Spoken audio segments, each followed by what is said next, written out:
IB সূত্রে খবর, 2014 বড়সড় আক্রমণের ছক কষেছে মাওবাদীরা। ডিসেম্বরে দুটি পৃথক বৈঠকে ষড়যন্ত্রের ব্লুপ্রিন্ট তৈরি হয়েছে। গোয়েন্দা সূত্রে খবর, 17 ডিসেম্বর ঝাড়খণ্ড ও ওড়িশার সীমান্তে সারান্নার জঙ্গলে গোপন বৈঠকে বসেন শীর্ষ মাও নেতারা। প্রায় 1000 মাও ক্যাডার এবং কমান্ডারও ওই গোপন বৈঠকে হাজির ছিলেন। এরপর 23 ডিসেম্বর ফের বৈঠকে বসেন মাও নেতারা।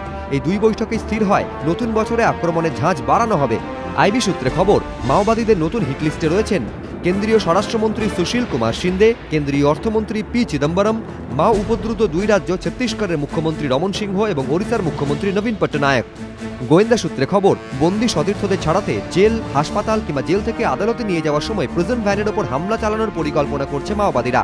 সেই সঙ্গে আরও বেশি করে মহিলা ও শিশুদের সংগঠনে যুক্ত করা, অপহরণ না করে শুধুমাত্র খুন, হামলার ক্ষেত্রে নতুন কৌশলের ব্যবহার, শহরে শক্তিশালী নেটওয়ার্ক গড়ে তোলার মতো একাধিক নতুন সিদ্ধান্ত মাওবাদীদের বৈঠকে নেওয়া হয়েছে বলে গোয়েন্দা সূত্রে খবর। সাম্প্রতিককালে পুলিশের ফাঁদে পা দিয়ে একাধিক শীর্ষ মাও নেতা গ্রেফতার হওয়ায় আরও সতর্ক হচ্ছে মাওবাদীরা।